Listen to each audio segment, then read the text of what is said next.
Hey, bonjour tout le monde, re-bienvenue encore une fois. Et pour un troisième épisode. Pour un troisième épisode, cette fois-ci Bethesda. Matt, Oui. je veux te parler de la conférence de Bethesda un petit peu. Vas-y, Alex. Elle est très loin d'être ma conférence préférée. Je trouve que le pacing était relativement slow. Ouais. Mais par exemple... Pas la plus weird de la soirée, étonnamment.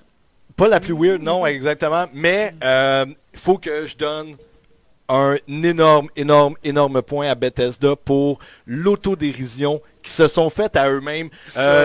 On en avait même parlé, ça aussi, aux vidéos avant le 3 qu'on avait tourné en jokant que ça allait jouer sur les pompes à gaz éventuellement. Je te laisse continuer. Donc, on le sait très bien, Walmart Canada a leaké il y a quelques semaines Rage 2 il y a des memes qui roulent sur Internet comme quoi Skyrim est absolument partout. C'est le jeu qui ne veut jamais, qui veut jamais mourir, qui va tout le temps être porté sur plein d'affaires. Donc, j'ai beaucoup aimé le fait que Pete Hines puis Todd Howard ont pris le temps de venir sur scène, de jaser avec leur public et de rire d'eux-mêmes, de rire de la situation et d'amener les fans à rire avec eux. Donc, on commence avec Pete Hines qui a juste littéralement parti à rire du fait que Walmart a leaké le jeu. Fait qu'il est comme, bon ben, maintenant que c'est leak, ben, voilà le trailer, go, amusez-vous. Ouais, c'est ça. Donc on a eu le trailer de Rage 2. Qu'est-ce que tu as pensé de ce trailer-là, mon Matt? En fait, moi, pour commencer, on a eu comme un show live de Andrew WK qui s'est présenté parce que c'est lui qui faisait comme la musique officielle là, pour le trailer. Donc, ils sont venus faire une prestation live. Ça a commencé, moi, personnellement, c'est pas un des bands que je préfère. Par contre, je trouvais que la musique fitait beaucoup avec l'ambiance du jeu. Définitivement. Son look sur scène, sa présentation, ça fitait au bout avec qu'est-ce qu'ils veulent faire avec ça. Ce que je trouve très drôle, c'est qu'il y avait comme pas le bon public pour avoir un show vraiment rock. pas. Tu vois clairement dans le stage qu'il y a comme deux, trois personnes qui sont comme vraiment... Puis le reste sont comme... Poker face. Blank, là. Ça aurait pu être Metallica live, ça aurait rien changé. Mais finalement, Rage 2, écoute, c'est un peu ce qu'on avait déjà vu. On avait vu en majorité déjà des trailers qui étaient sortis. On est revenu à peu près au même trailer. Il n'y a pas grand chose qu'on n'avait pas déjà vu pour cette présentation-là. Moi, j'ai trouvé ça intéressant quand même, là, qui rentrait un petit peu plus in-depth, mais pas tant que ça. Mais encore une fois, le jeu est très beau. On va avoir, je te dirais, c'est pas mal ce que j'ai retenu. Là. C'est vraiment univers Mad Max. On va rester un peu dans le même genre de jeu que le premier. Il va y avoir de la course, il va y avoir beaucoup d'éléments shooter. J'ai trouvé que ça ressemblait beaucoup les mécaniques de Doom. Oui, c'est exactement le point que je voulais t'amener. Sérieusement, on dirait que Rage 2, c'est le bébé que Doom et Mad Max ont eu ensemble. À chaque fois que le gun tirait, j'étais comme... J'ai un feel Doom. Ouais, c'est ça, c'est un gun de Doom. La mécanique de shooting. Ouais. Et tu vois que DICE... Puis l'autre compagnie, je me rappelle plus qui, ce sont pas DICE, ID Software qui fait Doom et l'autre compagnie qui est Avalanche, je crois. Ils se sont mis ensemble, ID sont arrivés, ils ont dit, prends le engine de Doom, là, fais ce que tu peux avec ça. Puis ils ont sorti Rage 2 avec ça. Mais visuellement, sérieusement, il était très cool. J'ai aimé que le gore, il était comme cartoonish un peu. C'était super violent. Mais c'était pas violent, genre c'était pas comme pris au sérieux là. Non, c'est ça exactement. Donc personnellement, comme pour moi au début Rage 2 c'était comme je sais pas c'est quoi, je vais passer. Ça serait un jeu là, que j'irais probablement louer pour passer un gros week-end à juste comme avoir du fun. Là, tu viens chez nous, on se boit de la bière puis on déconne avec ce jeu-là. Ça serait vraiment nice. Suivant Rage 2, on a eu le trailer de Doom Eternal. Encore une fois, pas de gameplay, juste un petit teaser de l'univers un peu. Yes. On avait entendu que ça allait être le plus, en tout cas ça serait le working title qui serait Hell on Earth. Ça n'a pas été présenté comme Hell on Earth en tant que tel, on a juste vu Doom. C'est Doom Eternal. Doom Eternal, ouais, c'est ça, excuse-moi. Mais tu sais ça, c'est que dans le fond, ça va être vraiment vraiment les répercussions après le premier. Là. Fait qu'on commence, d'après moi, juste peut-être voir quelques mois là après. Là. Mais c'est encore Doom Guy. On a vu quelques monstres qu'on n'a pas vus dans le premier jeu, mais c'est très très global, là, vu que c'était juste un teaser. Là. Mais c'est ça. Les développeurs sont venus sur scène et dans le fond, ce qu'ils disaient sur scène, c'est « Hey les fans, on vous a écouté, on a pris vos commentaires. » Puis on a tout fait qu'est-ce que vous nous avez demandé. Donc, vous nous avez demandé plus d'enemy type, il y en a 2 fois plus. Vous nous avez demandé plus de guns, il y en a 2 fois plus. Vous nous avez demandé Hell on Earth, vous l'avez vu dans le trailer, genre C'est l'enfer Hellhammer. arrive sur Terre. Donc, pour les fans de Doom, je sais que tu as adoré le premier. J'ai pas joué encore, donc... Je l'ai fait, je pense, 4 fois, pour être franc. Bon, ben, C'est- fait que Doom Eternal, pour ceux qui ont peur que ça soit juste un DLC, non. non, C'est core Doom, game. c'est Doom 2, entre parenthèses, mais c'est Doom Eternal parce que Doom 2 existe déjà dans le passé. Donc, vraiment nice. Le trailer, il était magnifique. C'était juste du CG, mais l'ambiance était ce que je voulais de voir d'un Doom, là. Écoute, franchement, s'ils font juste reprendre vraiment le même principe que le premier, même pas besoin d'un upgrade graphique. Garoche-moi ça juste avec une nouvelle storyline puis des nouvelles bébés, des nouveaux guns, moi j'embarque à 100%. Et oui, Doom ça n'a jamais été quelque chose qui était vraiment storytelling. C'est du action shooter. C'est du run and shoot. Donc après ça, on a eu les développeurs de Prey qui sont venus nous parler de ce qui va venir dans Prey. Donc on en avait parlé dans le pre-show. Yes. On avait dit Prey va probablement avoir un DLC. Mais Prey va avoir beaucoup plus que ça. Donc pour les fans, en sortie, je pense que c'était live ou très très bientôt, New Game Plus, Survival Mode et le DLC Moon Crash qui vont arriver vraiment là, dans les prochains dans la prochaine période. Là, faudrait que j'aille vérifier les informations, mais je pense qu'il disait que c'était quasiment live là. Ouais. Donc New Game Plus, Survival Mode, on le sait c'est quoi. DLC Moon Crash, vraiment nice. Dans le fond, Moon Crash est comme un dungeon, donc dans le fond on crash sur la lune et à chaque fois que vous allez rejouer, la map va changer, les ennemis vont changer. C'est roguelike. Pour ceux qui connaissent le type roguelike, c'est vraiment tu meurs, tu recommences, tout est randomisé, tu repars à zéro. Exactement. Tu vas avoir peut-être même des items différents à chaque fois. Ce qu'on pouvait voir là, quand on voyait comme il mourait, il comme rewindait jusqu'au début, puis là, il repartait. Oups, là il y avait mettons un wrench dans les mains. C'est ça, exactement. C'est ça. Donc ça avait l'air vraiment intéressant. Le trailer qu'ils ont monté pour Moon Crash était vraiment cool. La façon qu'ils ont fait leur trailer, c'était vraiment nice. C'est vraiment comme... Dans le fond, ils ont pas bougé, le personnage bougeait pas, puis ils faisaient juste changer les images devant. C'était comme, un moment donné, t'as deux grosses bébites, là, ça change, c'est plein de petites, là, ça change, puis il n'y a rien. C'était vraiment nice. Vraiment, ils ont l'air de mettre beaucoup d'efforts à ce que les expansions de Prey, ça soit pas juste une petite expansion, mais vraiment une nouvelle expérience.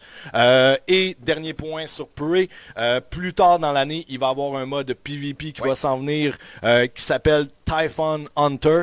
Dans le fond, la façon dont ça va fonctionner, c'est que tu vas avoir un joueur qui va être humain et 4 ou 5 joueurs qui vont être des mimiques, donc qui vont pouvoir prendre l'apparence de n'importe quel objet. Un crayon sur une table. Ça va être du mayhem et encore une fois, vraiment nice. Les développeurs, ils ont pris ça avec humour. Ils se mettaient des post-it sur le corps, not a mimic. C'est ça. Vraiment, vraiment cool. Sérieusement, beau travail de la part de Bethesda. Prey va avoir beaucoup de contenu pour les fans. Puis si vous l'avez manqué, ce jeu-là, sérieusement, je vous le conseille. C'est un short experience. C'est peut-être une vingtaine, trentaine d'heures. Très très focus, très storytelling, mais le jeu il est magnifique et l'ambiance est absolument exceptionnelle. Ensuite, on a eu la présentation de Wolfenstein Youngblood qui va être dans le fond le DLC pour Wolfenstein New Colossus. J'aime pas le terme DLC, j'aime mieux le terme expansion parce que ça va être vraiment un énorme jeu quasiment à lui tout seul. C'est pas Wolfenstein. Non, effectivement, j'ai fait un mauvais choix de mots. Non, c'est bien parfait.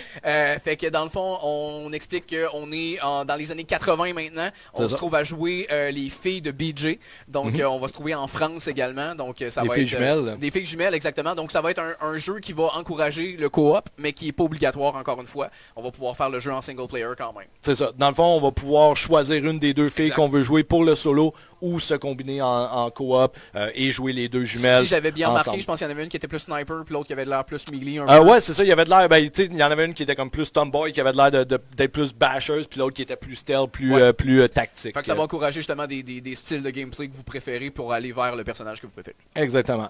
Ensuite, Todd Howard est venu sur la scène nous donner un gros speech sur un peu la vraie présentation. Ouais, la vraie présentation de Fallout, mais tu sais, nous donner beaucoup de comment dire, nous expliquer un peu c'est quoi la philosophie Bethesda, pourquoi Bethesda est aussi populaire auprès de son fanbase. D'ailleurs, Bethesda a probablement un des plus solide fanbase à travers les années. Ils ont des fans que ça fait depuis les 20 années 90. C'est ça, là, qui sont avec Bethesda. Todd a fait des jokes sur... justement, on parlait de Skyrim, la joke de Skyrim. Ils ont montré une vidéo avec... C'était mourant. avec Keegan, c'est quoi son nom à ce gars-là? Ça me le prend son nom. Cherche-nous pendant qu'on parle de ça, mais justement, dans le fond, ça se trouve être le dude qui est sur son divan à la maison, puis que dans le fond, il se trouve à jouer à Skyrim. C'est Keegan Michael Kay. Ouais. Dans le fond, le vidéo qu'ils ont fait avec lui commence vraiment en joke, genre où va aller Skyrim. Il joue sur son frigidaire, il joue sur sa sonnette de maison, blablabla. Bla, bla, bla. C'était vraiment tordant. Et après ça, il est dans son salon, puis il crie après Alexa, puis tout le monde était comme « Aïe, aïe, le gag, il est exceptionnel, blablabla. » Ce n'est pas un Joke gag. On you. Joke on you, Bethesda. Le jeu existe pour vrai. Vous pouvez aller sur le site d'Amazon. Le jeu est totalement gratuit. Dans le fond, bien entendu, c'est pas Skyrim au complet. Non. C'est un text-based adventure où est-ce que Alexa vous met dans une situation et vous avez 1 ou 2 choix, 3 choix possibles. Vous dites à Alexa qu'est-ce que vous voulez faire. Mais c'était tordant. Il était comme « Eat all the cheese! Eat all the cheese! » I drink a potion. You're out of potions. I eat all the cheese! All the cheese! Ça vaut la peine d'aller voir le petit teaser de 1 minute. C'est dans tout l'humour que Keegan Michael Kay est capable d'amener. Je pense que c'était la personne idéale pour rentrer dans la joke de Bethesda. Donc, on revient maintenant à Fallout 76. Fallout 76... pour les fans de Bethesda, pour les fans du genre, ça va être exceptionnel. Moi, c'est un pass absolu. Dans le fond, Fallout 76, always online. Ça va être un jeu... ça va être Fallout 4, dans le fond, en ligne. Ouais. Il va y avoir des détails qui sont vraiment intéressants, par exemple. Dans le fond... toutes tes progression de personnages, progression de base, progression d'objets vont carry over. Ça, c'est l'élément le plus important que je trouvais. Exactement. Parce que c'est pas dans le fond un seul serveur où est-ce que tous les joueurs y sont.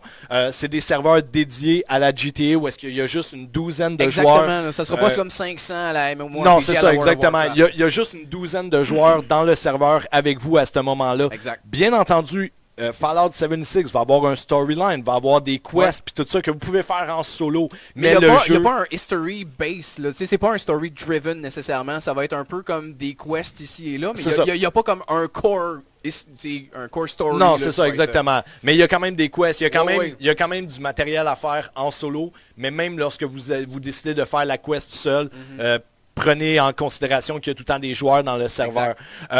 L'autre chose qui est vraiment intéressante, dans le fond, les gens, une mécanique de Fallout 4 que les gens avaient beaucoup aimé, c'était de construire leur base, de construire leur maison. Cette fois-ci, dans Fallout 76, vous pouvez le faire où bon vous semble. Si l'espace que vous voulez vous placer entre deux arbres est assez grosse, vous pouvez construire. Dans le fond, vous avez comme une boîte, un petit robot que vous le mettez à terre, construisez votre base, et ce robot-là, après ça, vous pouvez juste le prendre. La base, comme elle revient toute dans le robot, vous la déplacez ailleurs, vous la rebâtissez. Comme je disais, si par exemple, vous voulez aller jouer avec Mathieu et que vous avez à changer de serveur, ce petit robot-là va vous suivre avec votre base dedans. Avec votre progression. Là. Exactement. Les outposts peuvent être développés en coop, donc les gens peuvent vous aider à bâtir vos bases. Ben c'est qu'en fait, il encourageait beaucoup le multiplayer, over. C'est qu'en fait, on peut jouer le jeu en single player, mais étant donné que les 12 players qui sont dans la map vont tous être des personnages joueurs. Il n'y aura pas de NPC en tant que tel. Non, c'est ça, exactement. C'est à vous de faire des alliances avec ce monde-là pour dire, OK, on survit, c'est fucking l'apocalypse anyway, là. Fait que tu veux faire des alliances avec du monde, mais comme on disait tantôt, tu peux builder une base, mais c'est de bien choisir où tu vas builder ta base, parce qu'en fait, ça peut être soit des monstres dans le jeu qui vont venir détruire, que tu vas te faire raider, d'autres joueurs qui vont vouloir te raider pour pouvoir aller détruire, aller te piller, Et le dernier point, moi qui m'a turn off totalement, c'est que dans le fond, étant donné qu'on est plusieurs années avant les autres épisodes de Fallout, il y a encore des nukes et des bases, des bases de lancement de missiles qui sont disponibles dans le jeu, dans le monde. Et le problème, c'est que les joueurs peuvent avoir accès à ces nukes-là. Donc, tu peux être en train de bâtir ta base et soudainement, il y a une nuke qui explose, qui détruit ton settlement. Encore une fois, par exemple, c'est le fun parce que, comme je dis, la progression te suit. Donc, ta petite boîte, elle, même si tu te fais détruire ta maison, la petite boîte, elle reste. Tu as juste à la prendre, te pousser à l'autre bout de la map, rebâtir ta map à partir de zéro. Tu n'auras pas perdu tes ressources. Il va juste falloir que tu reconstruises ce qui a été détruit. Donc ça c'est pour Fallout. Si vous êtes un fan de la série et un fan de jeux online, vraiment dans le même principe que GTA V, allez voir ce jeu-là. C'était superbe. Todd a fait une très belle présentation pour présenter le jeu. Ça a l'air vraiment intéressant, mais malheureusement, ce genre de jeu online-là, c'est pas pour moi. Après ça, on avait The Elder Scrolls Blades qui va être un jeu mobile qui va être release. On va regarder, est-ce qu'on avait une date de sortie pour ça? Oui, dans le fond, non, excusez-moi, on n'a pas de date de sortie pour Blades. Il va être gratuit, il sort à l'automne. À l'automne, ouais, c'est ça, on n'a pas de date, mais on a une... Non, c'est ça. Mais par exemple, vous pouvez aller sur le site de Play Blades. Ouais. Playblades.com pour vous abonner. Il va y avoir une bêta qui va... dans le fond, il va avoir la possibilité de s'enregistrer pour être un bêta-testeur puis essayer l'application. 3 modes de jeu importants dans Blades. La raison pour laquelle je m'attarde dessus, c'est que j'ai lu des premières impressions et le jeu a vraiment de l'air fait pour moi. Premièrement, le jeu peut se jouer le jeu peut se jouer en mode paysage comme ça ou vous pouvez le jouer en mode portrait. Donc le jeu se joue très bien. Ils ont fait d'ailleurs, encore une fois, comme je dis, Bethesda, avec sa dérision, dit, y a-tu de quoi de plus plate que d'avoir son téléphone de même dans une réunion puis que le monde réalise que tu es en train de jouer. Maintenant, vous pouvez garder votre téléphone comme ça puis personne ne sait que vous êtes en train de jouer à des jeux dans la réunion. Personnellement, lâche ton téléphone quand tu es en réunion, mais... Mais c'est ça. Donc, 3 modes de jeu. Le mode principal, c'est le town building. Ouais. Dans le fond, tu vas avoir ta propre ville. C'est là que tu vas aller chercher tes quests, rencontrer les NPC. C'est là que l'histoire, en quelque sorte, du jeu va se développer. C'est tout dans ta ville. Ensuite de ça, tu as un arena qui est du PvP 1 contre 1. Pour donner une meilleure idée, c'est quoi Elder Scrolls Blade? S'il y en a parmi vous qui ont joué à Infinity Blades, qui était une trilogie sur mobile, qui est probablement un des, c'est niaiseux à dire, là, mais toute catégorie confondue, un des meilleurs jeux que j'ai joué de ma vie. Vraiment incroyable comme jeu. Ça va suivre exactement les mêmes mécaniques. Donc tu frappes en slashant, mais tu as aussi de la mécanique. Exactement. C'est vraiment très bien fait. Infinity Blade 1, 2, 3 sont tous incroyables. Donc, il va y avoir du town building, arena, PVP 1 contre 1 et The Abyss. The Abyss, dans le fond, c'est un... Ouais, du dungeon crawling. C'est un infinite dungeon. Le but, c'est juste de se rendre le plus loin possible. Puis, ben, quand tu meurs...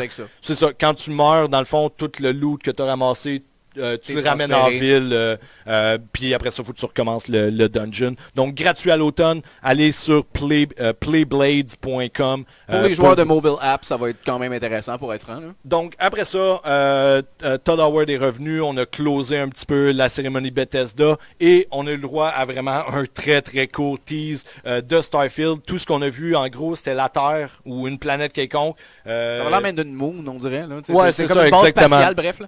Puis on a vu la base spatiale justement qui est en orbite et que soudainement a été aspirée dans un trou noir.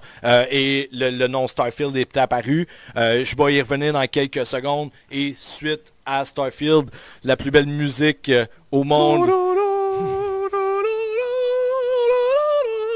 Je te laisse finir parce que ça me donne des chills à chaque fois.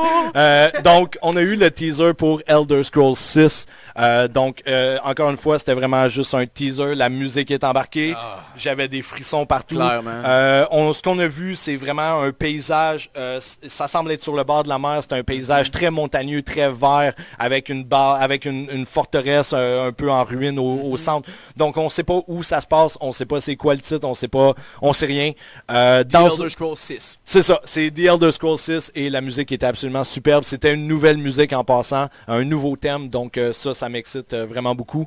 Dans une entrevue après le show, Todd Howard, bien entendu, s'est fait poser des questions. Donc, Starfield, en ce moment, est jouable. Donc, l'équipe à Bethesda sont en train de tester le jeu. Le jeu, il y a des parties du jeu qui sont jouables. Donc, il est plus juste en mode conception. Il est vraiment rendu... Il est probablement en alpha, approchant le bêta. Donc, on risque d'avoir des nouvelles, probablement là, plus de détails au E3 l'année prochaine, mais avec une date de sortie. Et il a confirmé que oui, Elder Scrolls 6 existe bel et bien, c'est pas un troll, c'est pas on essaie de vous faire chier. Le teaser était là pour une raison, c'est que le jeu est en production. où est-ce qu'il est rendu dans sa production? Il est encore au mode conception. Exact. Donc Bethesda a une philosophie de, il commence toujours par faire la map, et après ça, ils bâtissent le jeu par rapport à cette map-là. Ouais. Donc, Elder Scrolls serait apparemment à l'étape après ça dans comment dire, dans la méthodologie de travail de Bethesda. Donc, ben excité. Sérieusement, Bethesda ont fait une belle présentation. Tu vois que la présentation comme telle avait rien d'extraordinaire, mais ils ont présenté ce qu'il fallait pour les fans de ces jeux-là. Ce que moi, j'ai trouvé vraiment intéressant aussi, c'est que pour cette année, on a eu étrangement beaucoup de conférences de presse sans conférences de presse. Ça a été des mash-ups de vidéos. Ouais. Puis c'est une des compagnies qui a pris le temps de mettre du monde sur le stage, de faire des explications. Écoute, on a, comme j'ai dit en début de vidéo, on a même eu un show live de Andrew WK. Donc, moi, c'est un des éléments que j'ai trouvé que le E3 de cette année laquait un petit peu, d'avoir justement du monde on stage. Fait que c'est un gros shout-out à Bethesda pour le bel effort qu'ils ont fait là, par rapport à ça. Ah ouais, tu sais, que Todd Howard, il vienne, puis quand je dis que Todd Howard est embarqué sur la scène, là, il a parlé pendant 20 minutes. Là. Puis il était pas sur une vidéo en background, il était sur le stage. Puis il interagissait avec la foule, puis tu sais, je veux dire, Todd Howard est l'image de Bethesda. Yes. C'est la figure publique, il est là depuis les 25 dernières années chez Bethesda. Il a travaillé sur absolument tous les titres que vous connaissez de Bethesda. C'est lui qui a créé Morrowind, c'est lui qui a créé Oblivion, Skyrim, Fallout 3. Il y a juste New Vegas, en gros, sur lequel il n'a jamais travaillé. Ouais, mais tu sais, c'est comme un peu les expansions / DLC qu'on C'est parlait ça, tantôt. Des fois, là. c'est comme une soupe. Fait que ça valait vraiment la peine. Sérieusement, juste la partie là, que Todd Howard était là était tellement intéressante. Tu vois que ces gars-là, lui et Pete Hines, ils ont l'amour de leurs produits, puis ils ont l'amour de leurs fans, puis ils veulent le faire savoir. Donc, vraiment content. Pour les fans de Fallout 76, à ne pas manquer, ça va être d'après moi une belle expérience. Si vous aimez si vous aimez GTA Online, ça va être la même chose, mais dans l'univers de Fallout. Donc, on vous laisse notre prochaine vidéo qui risque d'être très très courte. Vous allez comprendre pourquoi. Ça va être Square Enix. Donc, on vous revient dans quelques minutes. He cried out.